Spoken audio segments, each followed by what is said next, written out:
ماں کسی نفی ہے ابدا، اور وہ اس میں رہیں گے ہمیشہ ہمیشہ۔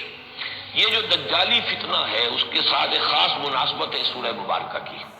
احادیث میں آتا ہے کہ دجالی فتنے کے اثرات سے بچنے کے لیے اس سورہ مبارکہ سے ذہنی اور قلبی رشتہ مفید ہے، اس کی تلاوت کرتے رہنا، خاص طور پر جمعے کے روز پوری سورہ کہف،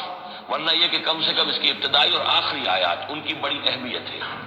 دجالی فتنہ اصل میں کیا ہے سمجھ لیجئے کہ ایک تو ہے دجالی فتنہ بالعموم، دجل کہتے ہیں فریب کو،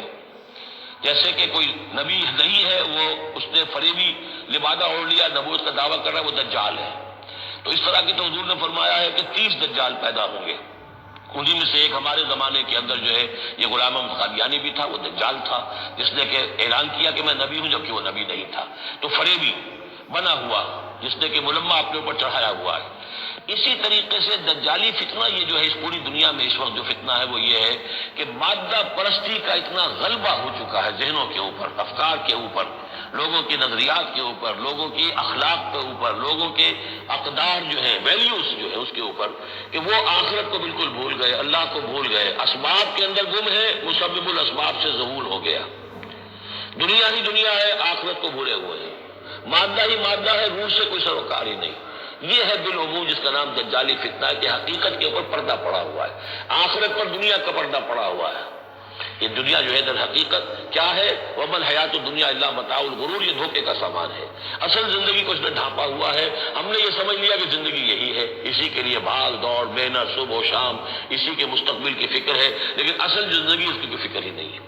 باقی ایک دجال جو ہے جو آئے گا وہ معاملہ احادیث کے اندر بھی بڑی طوالت کے ساتھ ہے، اور اس میں کافی پیچیدگیاں بھی ہیں، بعض چیزیں جو ہے ایک دوسرے سے کچھ مختلف بھی ہیں، اس میں پھر اہل علم کو بہرحال مطابقت پیدا کرنی پڑتی ہے۔ میں نے جہاں تک اپنی کوشش کی ایک رائے تک میں پہنچا ہوں، لیکن ابھی میں اسے بیان نہیں کر رہا ہوں۔ بہرحال دجالی فتنے کی خبریں موجود ہیں بہت شدت کے ساتھ، اور اس صورت کا پڑھنا جو ہے اس میں بہت مفید ہے۔ اس صورت کے مضامین کا دجالی فتنہ بالعموم سے کیا تعلق ہے وہ تو اس دورہ ترجمہ کے دوران بھی آپ کو معلوم ہو جائے گا، لیکن اس کے جو خاص بڑے مباحث ہیں، خاص طور پر یہ کہ ایک ہمارے بہت بڑے عالم گزرے ہندوستان میں اس صدی کے آغاز میں، مولانا مناظر حسن گیلانی، انہوں نے اس میں باقاعدہ کتاب لکھی ہے، آپ کو مل جائے گی بازار میں بھی، اصحاب کہف کے جو کا معاملہ سورہ کہف کے مباحث ہیں ان کے۔ میں نے اس کو اپنی ایک تقریر کے اندر مجھے یاد دلایا گیا ہے آج کہ میں نے کبھی ایک کیسٹ میں اس کو سن 89 میں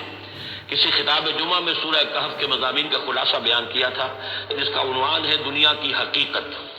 یہ خطاب جو ہے اور یہ کیسٹ یہاں موجود ہے، جو حضرات لینا چاہیں وہ اس کو دیکھیں، تاکہ یہ کہ ظاہر بات ہے تفاصیل زیادہ جو ہے وہ میرے لیے ممکن نہیں ہے کہ اس دورہ ترجمہ کے دوران بیان کر سکوں۔